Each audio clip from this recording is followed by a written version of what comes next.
भारत में तेजी से बढ़ते शहरीकरण ने लोगों की जीवन शैली, खान-पान और स्वास्थ्य पर गहरा असर डाला है। शहरों में बढ़ती आबादी, प्रदूषण, बदलते खान-पान, शारीरिक गतिविधियों में कमी और मानसिक तनाव ने ऑटो इम्यून रोगों के फैलाव के लिए अनुकूल परिस्थितियां पैदा की है। ऑटो इम्यून रोग वे स्थिति है जिसमें शरीर की प्रतिरक्षा प्रणाली अपने ही अंगों पर हमला कर देती है।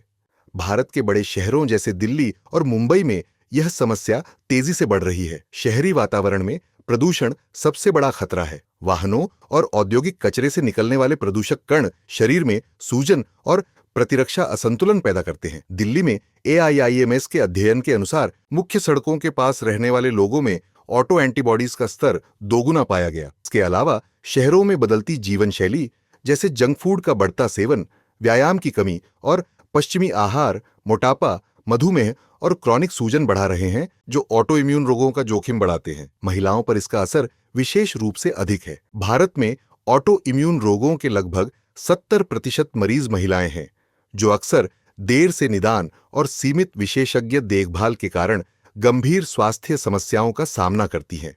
इसके अलावा शहरी जीवन में माइक्रोबियल विविधता कम होने और हार्मोनल असंतुलन और रासायनिक प्रदूषण के कारण भी प्रतिरक्षा प्रणाली प्रभावित होती है। भारत में ऑटो इम्यून रोग तेजी से बढ़ रहे हैं।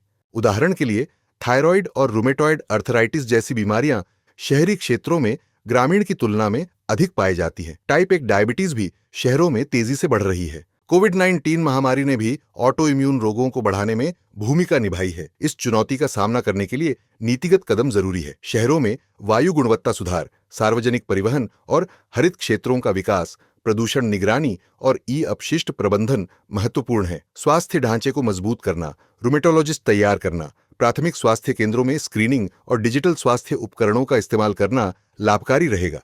इसके अलावा महिलाओं के लिए जागरूकता अभियान और पोषण शिक्षा भी जरूरी है। डिजिटल तकनीक और सामुदायिक भागीदारी से रोग पहचान, इलाज और रोकथाम में मदद मिल सकती है। शहरों में ऑटो इम्यून रोगों के बढ़ते खतरे को नजरअंदाज करना स्वास्थ्य असमानता बढ़ा सकता है। सही नीतियां और प्रिवेंटिव उपाय अपनाकर शहरों को आर्थिक समृद्धि के साथ साथ स्वस्थ और मजबूत समुदाय बनाने का अवसर मिल सकता है। अगर आपको यह जानकारी पसंद आई हो तो कृपया इसे लाइक करें, शेयर करें और चैनल को सब्सक्राइब जरूर करें।